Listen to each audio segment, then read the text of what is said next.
Let's talk about podcast cringe. Blood Clot Podcast Cringe has a new video out, just dropped 5 hours ago. Joe Rogan gets called out and embarrasses himself, featuring Douglas Murray. Funny that, right? Funny that. Featuring Douglas Murray. So let's see what Podcast Cringe's impression was of that epic episode. I wouldn't Wait make a minute it. before you say that. Have you been there? Right, that's a good point. You haven't been? By the way, how is he in all these wars? Can I just go to wars? Have you been to the crossing points? No. Yo, big up Chris Mack. Wagwan. Did you read Douglas Murray's op-ed in the New York Post? No. Was it recent? No, I didn't check that out. Maybe check that out after this. Is it recent? If it's recent, I'll probably give it a read after this little podcast episode. Big up Blood Clot Chris Mack.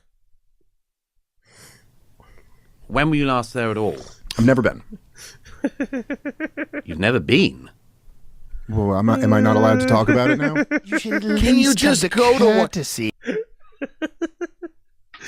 Dave Smith having no Dave Smith's face. Well, am I not allowed to talk about it? Look at a smarmy look on his face. Yeah, it's good, man. I like that they're being called out, bro. You're just a comedian, man. I like... How did we get here anyway? How did we get here?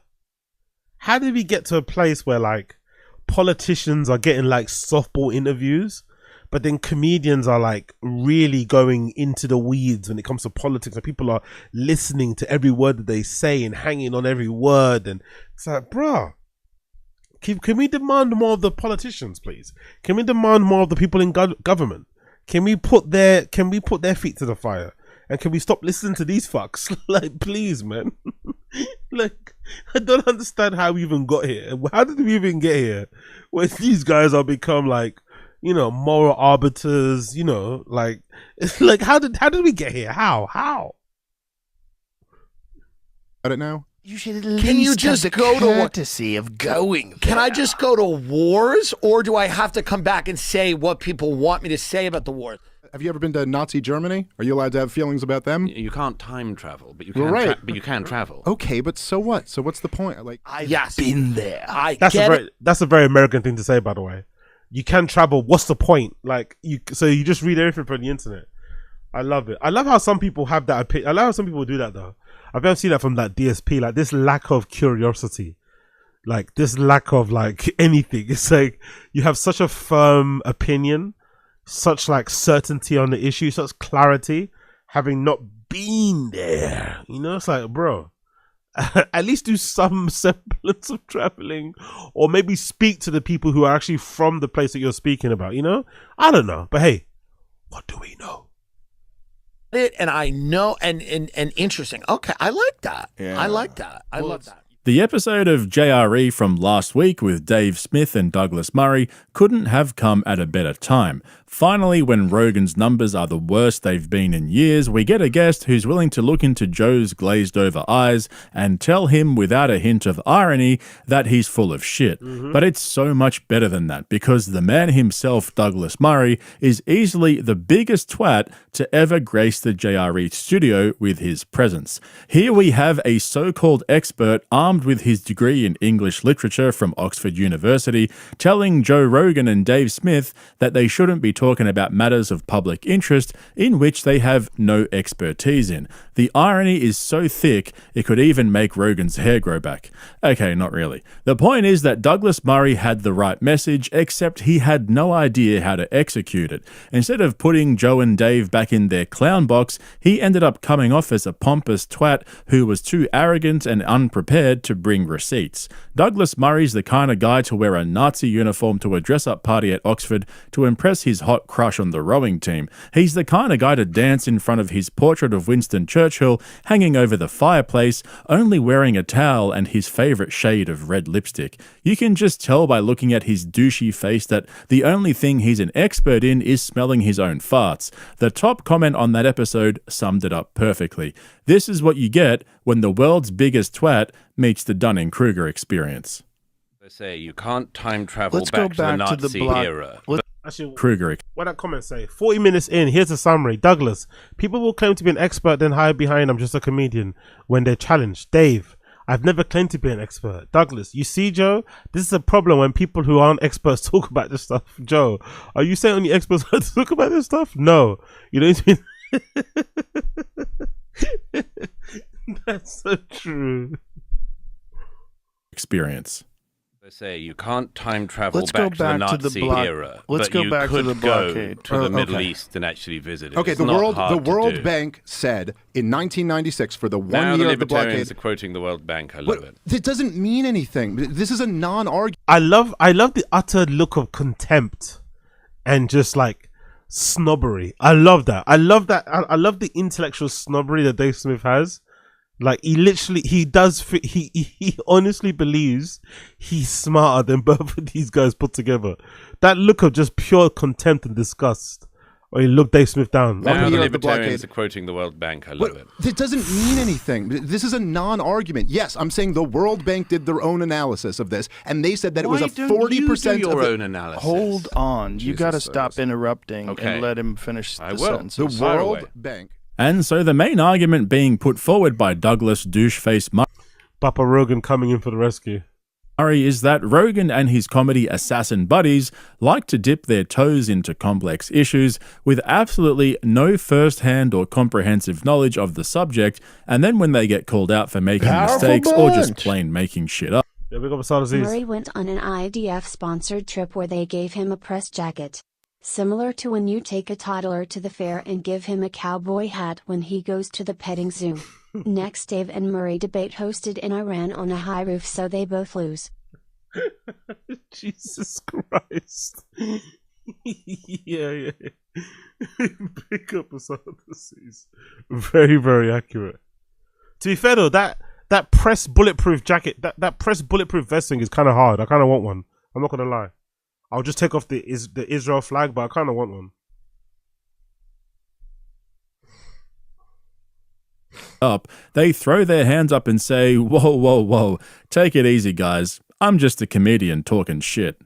Like right now, there's so many assassins out there. There's more arena acts out there right now than has ever been in the history of comedy. I'm going to come back to the top 250 comedy assassins in the second half of this video because in the last few days, Rogan has offered some of the most dogshit takes on comedy I've ever heard. Honestly, if you're new here, it will be a good test of your ability to withstand the cringiest of cringe. But the main point here is this. Yes, Douglas Murray is right in principle. My view is that Rogan and his inner circle of fart sniffers have used their enormous reach to talk about shit they have no idea about, and because of the sheer size of their audience, they've incidentally helped to push completely rubbish narratives across many different disciplines. Or as Brendan Schaub would say, in every facet. Here's the thing though, Joe Rogan's a fake comedian. So when it comes time to throw up the hands and say, whoops, sorry, I'm just a comedian talking shit, well, you see the problem. He's neither an expert nor a comedian. Which begs the question, what are we doing here? Look, I just feel, we should get it out straight away. I feel you've opened the door to quite a lot of people who've now got a big platform who have been throwing out counter-historical stuff of a very dangerous kind. You mean Daryl? Are you talking about Daryl? Daryl, who's the other one? I don't think Daryl has. Derek. I don't think there's anything Derek, dangerous what's about the what other guy? Derek. These guys are not historians. They're not knowledgeable about anything. No one's calling Ian Carroll. a No, but historian. then why Even- listen to their views on Churchill? Daryl is Why incredibly listen- knowledgeable. It's not. It's just he's not. Yeah, he's he not. is. If you say, I don't know. Maybe I'm never gonna agree with the whole like words of violence thing.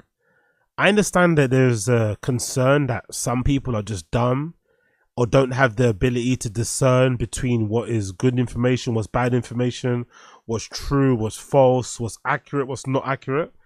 But let shit fly, man. If you can't figure it out, you can't figure it out. This idea that we have to kind of not platform people and deplatform other people, it's just not, it's a nonsense. The world doesn't work that way. Like, it really doesn't. Like, you go to any bar, you hear somebody chatting shit. You either egg them on by buying them more drinks, or you move to another table, or you maybe debate them or something, or leave the fucking establishment flat out. You don't fucking put a gag around their mouth and deny them from speaking. Like, world doesn't work that way. I've never really understood that. I understand with podcasters and stuff, it's annoying because they feel they're like omnipresent, isn't it? They never shut up. Like, I sometimes get bored of myself. I don't even do that much, but I sometimes get bored of hearing myself speak. But these guys don't have the ability to I don't feel like they ever have the ability to get bored of themselves. They feel always super certain in what they say, which can be really annoying. Because I remember reading something about Elon on that regard, right? I think I read it was a YouTube video.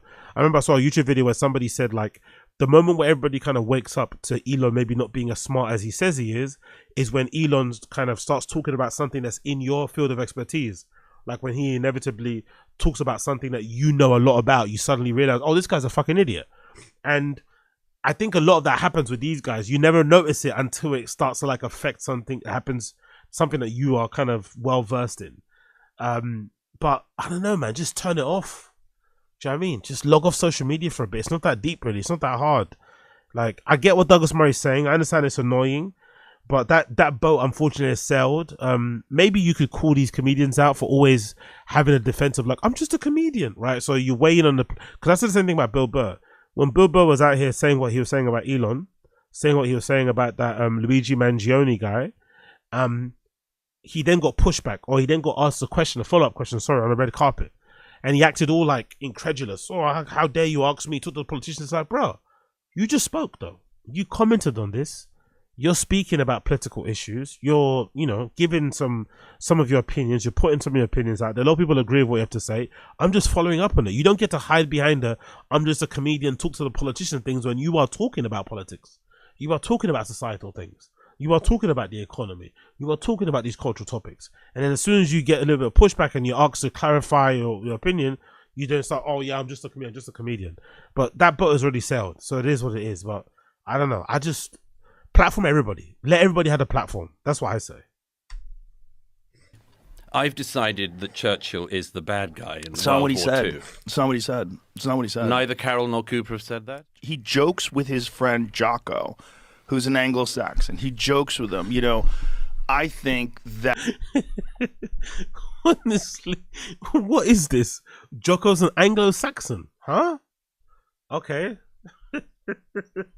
Churchill was the secret villain of World War II. And what he's saying is by Churchill's actions the war escalated. He's not saying anything. He's not just asking questions then, is he? He goes, listen, I'm being hyperbolic. And then he once again disclaimed, he goes, and I'm not claiming Churchill committed the most atrocities or was the worst part, but in many ways, I do view him as the chief villain, as my hyperbolic, provocative statement. But what's Douglas, the point of that? Well, okay, but Pat Buchanan wrote an entire book on this. Is he not allowed? Is he not an expert? Is he not allowed to be he's interviewed? He's certainly not an expert. He can be interviewed. I've watched Pat Buchanan debate. I watched Pat Buchanan debate against Churchill historians, and he was absolutely leveled. So this is where the big backlash against Douglas Murray came from. On the one hand, he was saying, you guys are not experts, stick to talking about stool humping and kettlebell swings, and stop trying to be smarter than you really are. But then when Rogan and Dave would accuse him of being an elitist neocon gatekeeping dinosaur with a hard-on for the British Empire, he'd turn around and say, oh well, no one's saying you can't talk about it. And so around in circles they went. But if you only get the contrary view, which is, isn't it fun if we all pretend Churchill was the bad guy of the 20th century? At some point, you're going to lead people down a path where they think that's the view. And that's horse shit of the most profound kind. And the problem is that because your own platform has come about because you're a very successful comedian and much more. But there are a lot of people who have come along, partly, I think, because they've come on this show. On the one hand, I'm going to push really edgy and frankly sometimes horrific opinions, and then if you say that's wrong, they say I'm a comedian. But wait a minute, how can you tell me I'm just a comedian? Well, I'm just throwing stuff out there. There is no historian of World War II who thinks that Hitler was downplaying anti-Semitism in the 1930s. That was what he was doing. He wrote a book about it in the 1920s. He got to power on it, and he grew his power on the back of it. There's no historian who would agree with that. So why would you throw out the idea that in the 1930s, Hitler was not being anti-Semitic in public? Exactly. That was what he was doing in public. He announces to the German parliament what he wants to do. So when you're throwing out claims like he was keeping it down in the 1930s, first of all, what are you doing? And secondly, why? Like I said earlier, in my opinion, Douglas Murray is right in principle. People have been calling out Rogan for years over exactly this same thing, except nobody has had the balls to do it in his studio face to face. However, Douglas suffers from, fuck it, I'm just going to call him Doug. Doug suffers from what I like to call Rogan Derangement Syndrome, or just RDS for short. And I'm actually an expert on RDS because I used to suffer from it myself until I realized the error of my ways and corrected it. It's not so much the things that Rogan and his guests say on the podcast or the misinformation they supposedly spread. It's really the size of his audience that bothers them. That's what really burns them. Because think about it, if Rogan and one of his guests spread the idea that Winston Churchill maybe wasn't the hero everyone thinks he was, for whatever reason, I honestly... Yeah, big up Sadazis. It's 4:30 a.m. The year is 450. I have begun my regimen of burpees. As a Marine and an Anglo-Saxon, I must stay ready for my enemies. More enemies? Good.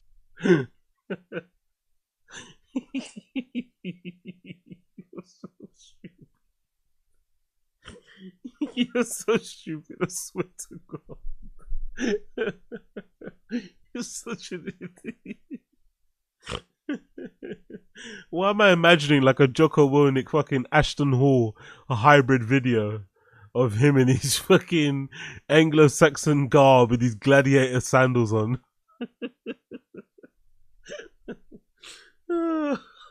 Good. Flashes the shield. Oh. Couldn't give a fuck. Well, there's no harm done until you factor in that the conversation is going out to millions of listeners around the world. And most importantly, the real supposed experts are stuck on legacy media with their 5-minute segments that nobody's watching anymore. I think that's what he's really trying to say. And like I said, I used to suffer from RDS myself until I realized that Joe Rogan is a lolcow sent to us by the comedy gods for our entertainment and viewing pleasure. The fact that he bought his own comedy club and fancies himself the king of comedy just makes it all that much funnier. Anyone who takes Rogan seriously deserves whatever the consequences are for doing just that. Look what happened to Flint Dibble. Look how they massacred our boy. And so when Tim Dillon went on JRE over the weekend to promote his new Netflix comedy special called I'm Your Mother, they didn't waste any time in mocking our boy Doug. There is an argument to be made that level of devastation and death is worse than you talking to someone on your podcast. Allegedly. There is an argument to be made. It's probably not a good one. The amount but of there damage is an you can argument. do with just talking. But wait a minute. I wouldn't Wait make a minute it. before you say that. Have you been there? Right, that's a good point. Have you even? You haven't been? By the way, how is he in all these wars? Can I just go to wars? I like the idea of going to a war and then coming back having a very black and white view. Yes, I've been there. I get it, and I know, and interesting. Okay, I like that. Yeah. I like that. I love that. You feel better than the other people. Well, of because you course, say you've there's a been lot there. of people. It gets very murky. Most people I know that have been to war have a very murky, complex view of things. You don't have to go for very long. No, you go for an hour. Couple hours. It's a lunch. Yeah. It's lunch on Put the on front a line. flak jacket that says press. Tea on the front lines, and then you come back and you have all the talking. Yeah. No, I'm gonna go. I'll go to any war and I'll anything you want. So if you want to pay for me to go to a war, I will come back and I go. I saw the Houthis. They're terrifying. They are terrifying. Any war you want. And by the way, any country, if China wants me to, I'm doing it. I think Tim Dillon is probably one of the best comedy podcasters in the world. He does what guys like Joe Rogan, Dave Smith, and Andrew Schultz could never do, and that's just to sit back and talk shit instead of overanalyzing things they know nothing about. Theo Von is also good at that, but Tim Dillon nails it. Even Bill Burr and Dave Chappelle in their more recent years have dipped their toes a little bit too deep into social and political commentary, even though Chappelle captured it perfectly years ago when he said, "Wait, what what does Ja Rule think? But Tim Dillon suffers from another problem entirely. His stand-up comedy is absolute dog shit. Just on top of that, like, I wonder why a lot of them like do it seriously. Is it just money, you think? Or do you think they're actually going to, like, does anybody believe, these comedians believe that they're actually going to affect change? Or do you think they just saw the views and the money that it generates? Because being political and waging in the culture war stuff does pay well, right? It does pay well. So maybe it's just purely views. Because I don't really see what they're really adding to the conversation, you know? Really.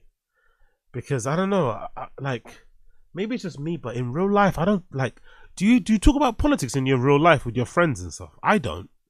When I'm out and about, I'm not talking politics to people and like strangers. Like, I don't know. I don't even care about it that much to even talk about it in the first place, let alone to strangers. There's way other better topics to talk about than politics. But maybe they have friends that are all like that. Maybe it's just purely money. Maybe they actually think they're going to affect change. I don't know. But I find it strange how there is really a lack. Like, Tim seems to be the only one really who goes out of his way to always find a joke. Whenever, however serious the issue is, he'll minimize it and try and find a joke in it, which is what you're meant to do as a comedian, right? It can come across a bit crass, it can come across a bit insensitive at times, but he's a comedian. That's what his job is. So I wonder why more don't do that. I went through his latest comedy special, which he shot at Rogan's Comedy Club, and dissected it in detail for Patreon, which just went up this morning a few hours ago. And I concluded that it's the worst comedy special of the year so far. He is so much better on podcasts than he is on stage. And it's not just me that thinks so. And people are watching Love on the Spectrum, which is why we're number 8 on Netflix's top 10, and we should be higher, but they're watching Love on the Spectrum, which I get it. It's a feel-good show. Well, fine. Hopefully after this podcast, it'll bump That's you very up. sweet. And you filmed the special at the Mothership, and live at everybody the loves Mothership. it, and it's great. Beautiful. I mean, a lot of people love it. Most people love it. Of course, there's, enough of this fat blowhard comments. You saved it. We know you saved it. Well, the first one was very bad, and the producers are making this horrible error mistakes that they always make. They want to light up the room. Yeah. And they want to do things very differently than a normal show. Yeah. But that looks just like a regular show. That's a comedy show. They try to do. So what, was Rogan an executive producer? Rogan was the EP on Tim Dillon's special. I guess if you're filming, I guess it's hard, isn't it? If you're filming the special at his club, it's hard to tell him no on notes, isn't it? Right? It's hard. I would, if it was to me, I would. If I paid money to hire your club, I'm going to do what I want. Don't give me notes. I've hired your space, your venue. Don't now try and get your fucking Neanderthal fingers involved. No. Stay out of this shit. But I get it. Plus, Tim wants to, if there's one person, Tim doesn't suck up to a lot of people. Tim doesn't suck up to a lot of people. What some person he suck up to is like a billionaire, millionaire person, and definitely Rogan. He definitely goes, when he's on this show, I'm assuming he loves to agree with Joe. He never really pushes back that much. Always yes, agreeing. And loads of repeating, loads of like Brendan F stuff actually that he does on there. So I'm not surprised. But that's a bit disappointing to hear. With me, when I first started doing specials, they want to light the room up, and it just makes everybody uncomfortable. They all feel self-conscious. They all know it's different. There's a reason why comedy clubs are dark. It was still good. It was just tense. It was tense. You could feel that people were well aware that you were filming, and it was different, and they were like not in it. Yeah. They were watching it.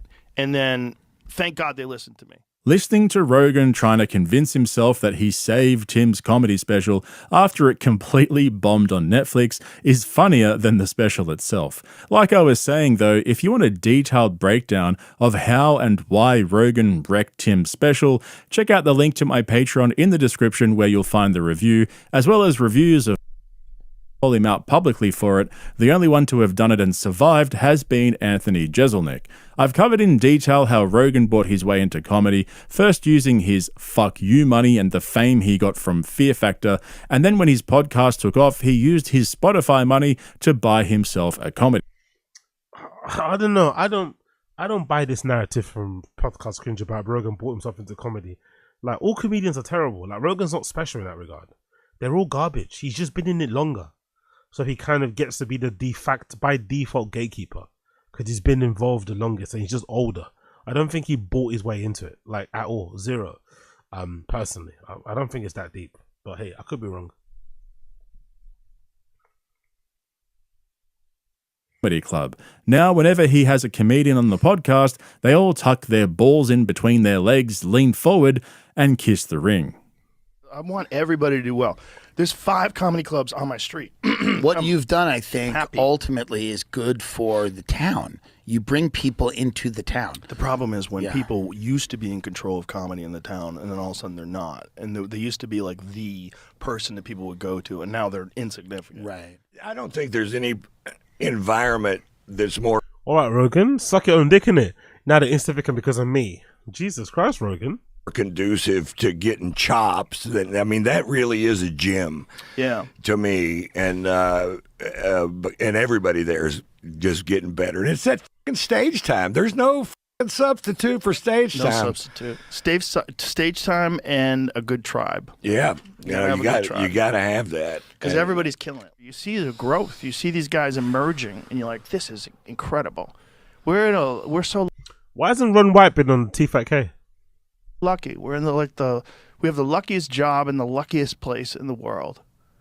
I think so, man. And if I was a young comic now, I would go to Austin, Texas. 100%. And find, because there's just all that stage time. And now you don't actually automatically get to go to the mothership, but that can be your goal. All you have to do, a lot of women get in there, a lot of non-binary people.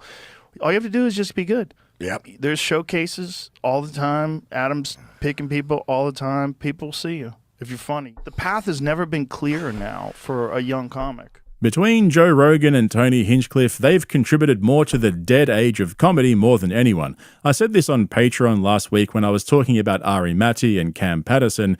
When was the last time you guys watched an awesome comedy special? You know, the ones that really made you laugh. For me, it's been years. The comedy podcasters have saturated the market, and now Netflix is capitalizing on their promotional ecosystem. But I think it could all be fixed. Like, the truth is, the reason why all comedy specials suck is loads of things at once, right? But I think the main thing is this. All of these guys aren't as funny as they probably sound on podcasts. They're not that funny or as serious as they take stand-up. It's not as good as how they speak about it. And secondly, I just don't think they work on their material. Podcasting makes these guys a lot of money. Like, think about the amount of sponsors, like, you know, think about the amount of ads Your Mum's House has on a typical episode of like Your Mum's House, 2 Babes, 1 Cave.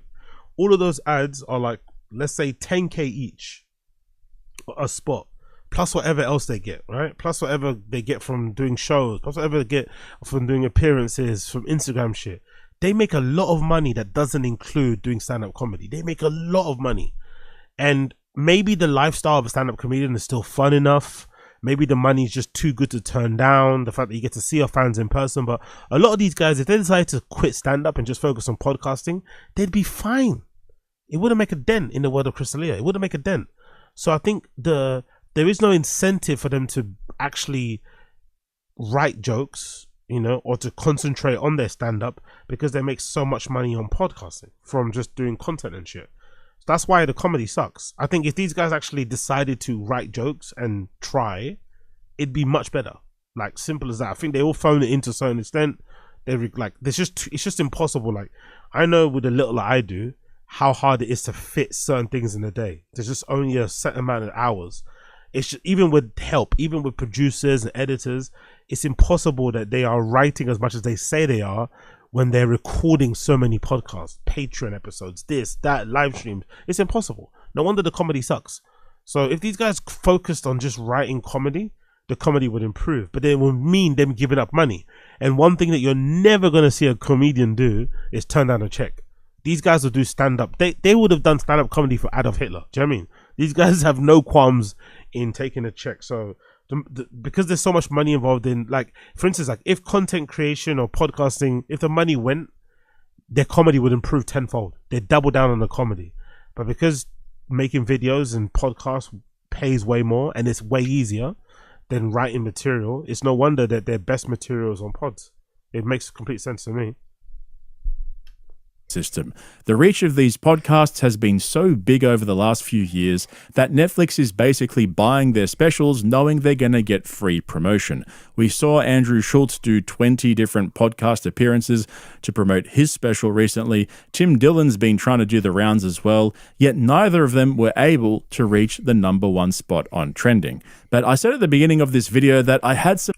That's a bit of an unfair metric to judge them on as well, though.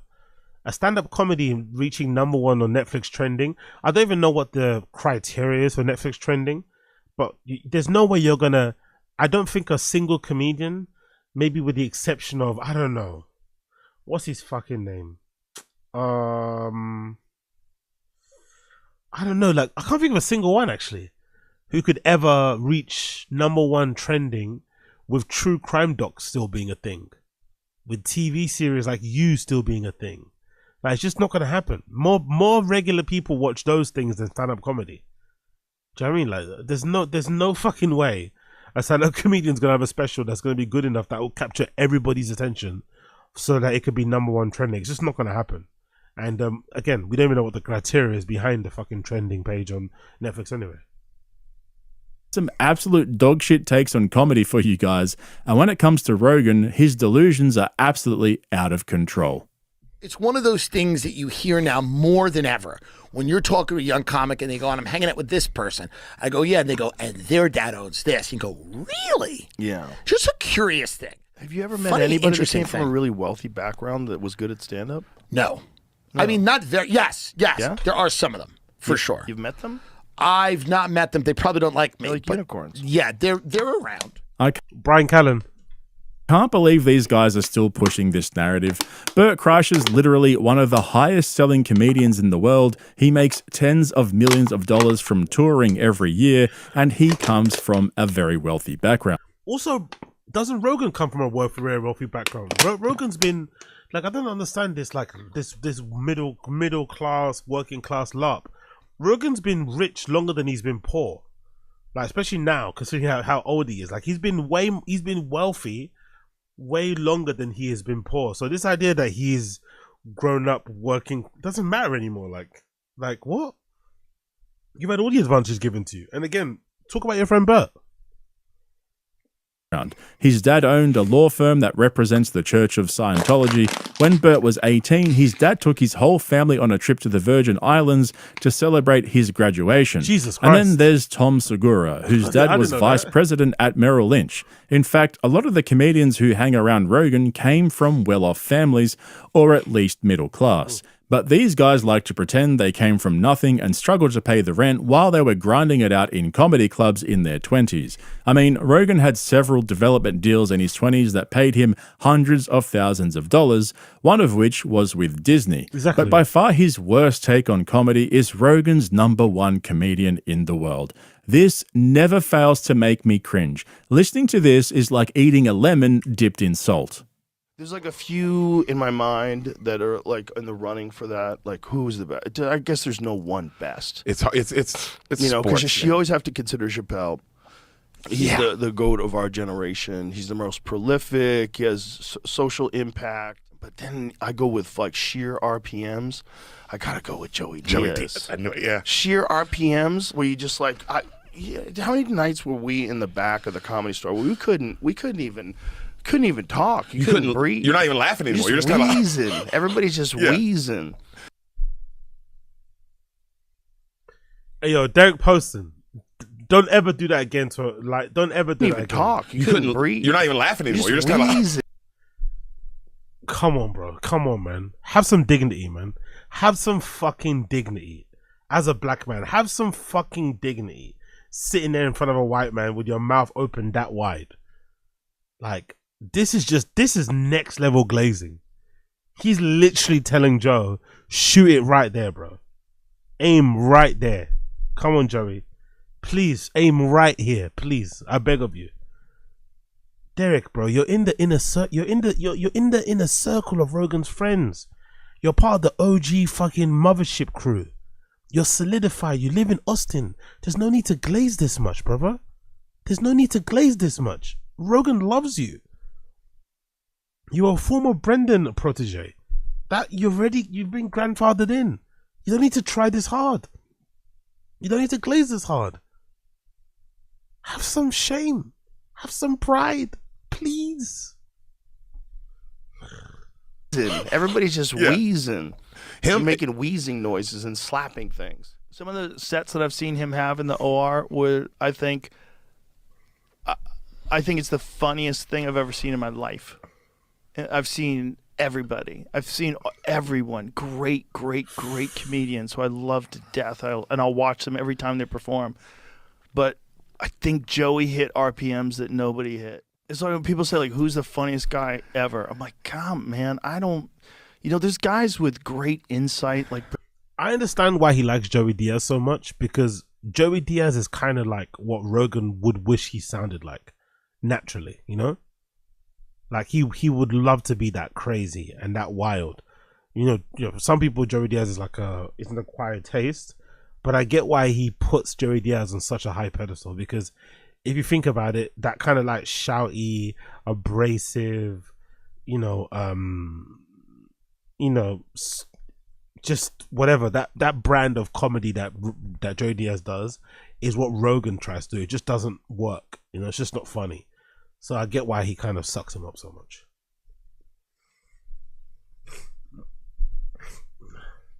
Patrice had great insight.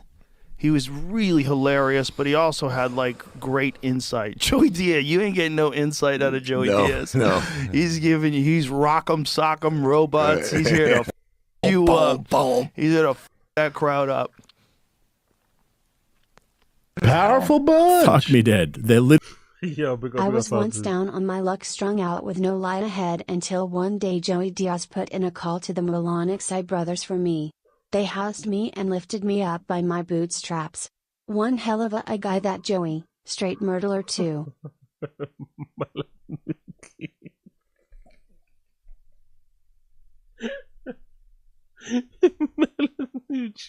Melanucci.